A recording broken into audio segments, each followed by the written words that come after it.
much defined.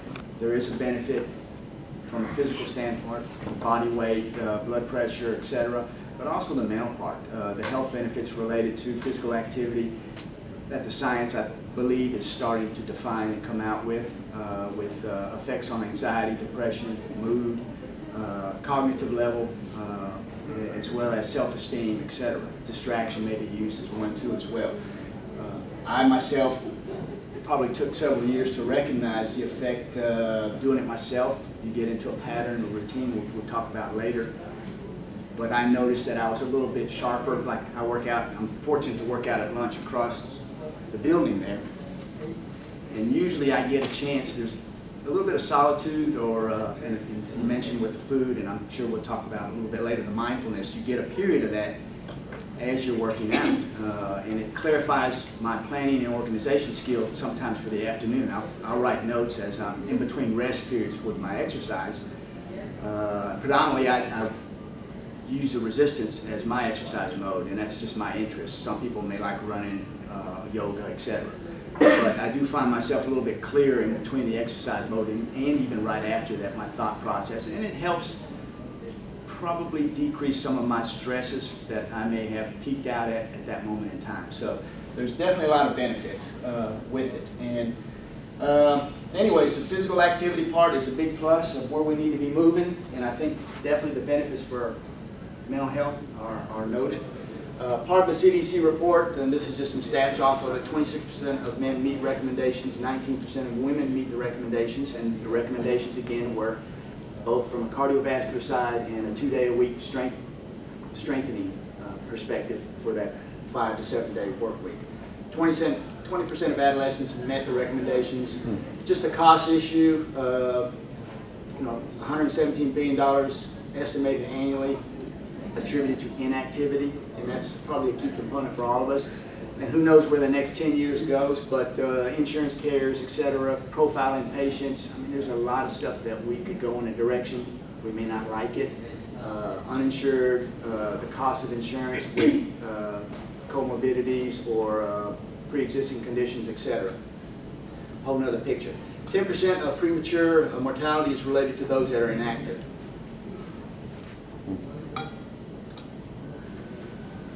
This is the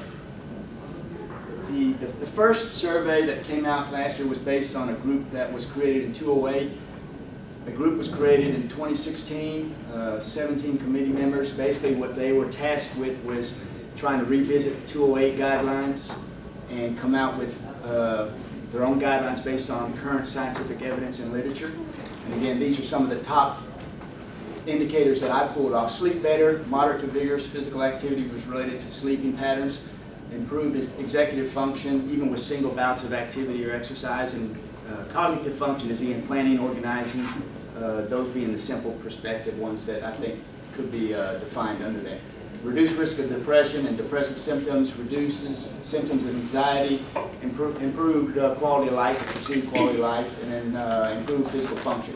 The rest of them, typically we've noted with physical exercise, body weight, of course some benefit in reduced cancer, and even a lot of oncology programs are starting to integrate exercise into their programs as well.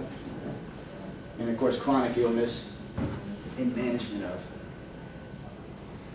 Physical activity, basically, it's basically a body movement that results in energy expenditure. It could entail gardening. It could entail walking up and down the stairs in between floors at work. It could be occupational related. The intensity could be categorized as low, average, or high, and then examples given below. So this is more of a scientific definition of it. Physical exercise is a subset of activity. The difference between them, because they can relate to be the same, but the exercise is more planned, structured, and repetitive. And it usually targets elements like cardiovascular fitness, strength for specific areas, also flexibility and balance. And balance being important, of course, aging population and fall risk. These are the guidelines that came out last year from the committee, and they're pretty much almost the same. On the next slide, I'll show you a little bit of a difference. But the advice to those that are aged 18 to 64 should participate in some muscle strengthening activity twice a week. And again, we're looking at 150 minutes as the minimum on a weekly basis. Now, some people's weeks may adjust. I think they're basing it on 5 days a week, so 30 minutes a day. And then if you're doing vigorous activities, 75 minutes. You could also look at the additional benefits are noted in the science literature if you increase over 150.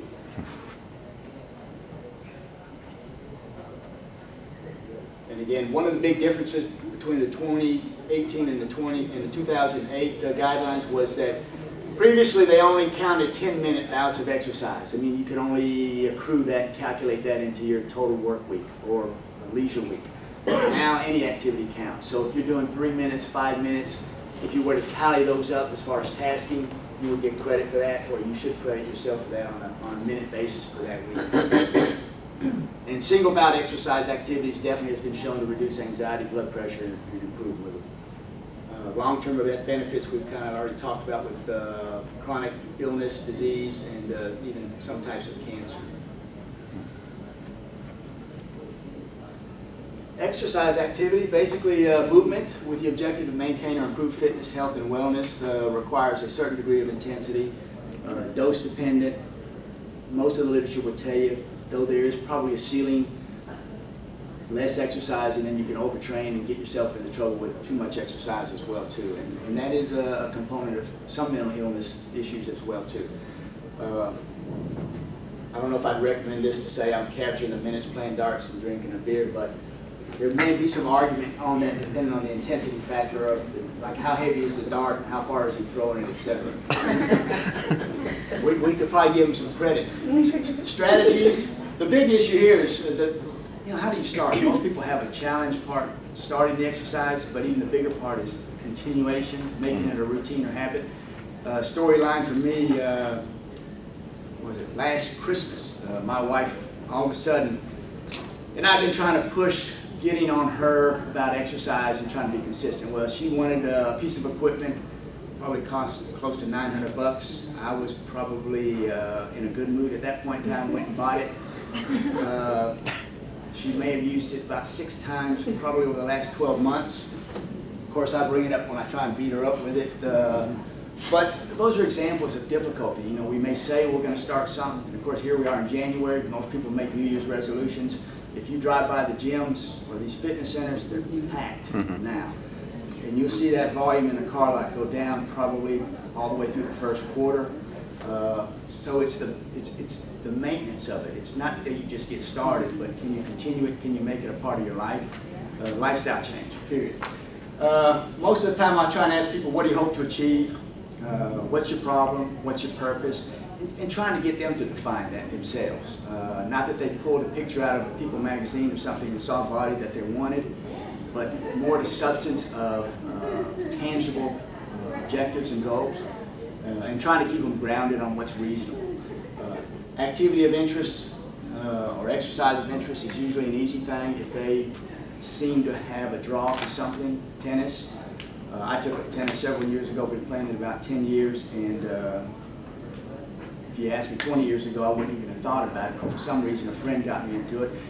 Anyways, it's a component now in my week where probably I'm trying to get out there once, twice a week to hit the ball. And it helps because it'll help maintain that routine or stability. Convenience, that's probably one of the biggest ones. If it's not convenient for you, the likelihood it's a major challenge to get it started and to maintain. Convenience entails a lot of things. Is it close? You have close proximity to even get to where you need to be. Like if it is a fitness place, is it nearby? Do you have access to equipment at home? Time from work. Again, I remember a story. My kids were little, and work was long duration days here, getting home maybe at 7, so the only time you had to work out was probably in the evening. And sometimes it was not a good thing. One, you're tired and fatigued, but when the kids would come in there, because I did it in the gym in the garage, and a lot of times you had the kids mingling in there in the middle of the last rep on something, and there was a fear of somebody getting hurt, or as he walked out every now and then from the garage, he turned the light off, so I'd be stuck in the middle of something, holding this thing, and all the lights were out. So it didn't help my mental health at the point in time. And it became inconvenient, so I had to work around that. You know, until they aged up, I had to adjust for it because it wouldn't have worked that way. So convenience equals commitment. And I think that's a big challenge for everybody, especially in today's world of work and time, kids, family, etc. How do you make it a routine or habit? Because that's probably the biggest thing to integrate it into a lifestyle change. I know there's some literature out there on cues, but each individual's got to have their own challenge on how they look at that, and it probably takes a little effort to think about why and how do I make this an integrated part of my life. Whether you have a family member or a friend help support you with the exercise, or there's some likes into it, I think those are benefits. Creating a worksheet or diary, I think that's helpful because it at least keeps you focused. You can look back and ahead at the same time. Are you meeting your goals? Are you not? Celebrate achievements, even though they may be small or large. It's good to reward yourself. And one of the big major things, be patient. A lot of people, like we talked about, they start the New Year's resolution. Their expectation is way beyond the scope of probably reality. I think they need to back up a little bit, take small steps. One is just, I plan to go to the gym, or I plan to work out, or I plan to run or walk 1 day a week, 2 days a week, 3 days a week. So you start simple, progress slowly, and then you can adjust from there. And like I said, keep it simple. Another thing I failed to put on here is educate yourself. So much on Google and the internet. If you're going to start anything, do some homework. And I mean that not just about exercise in general, but the type of exercise. Like, are there recommendations for shoes? Is there specifics to exercise technique and those kind of things that you can learn if you educate yourself as well. And definitely the social part. If you have a friend, a family member, it helps. Or if you're going to a gym, get a trainer.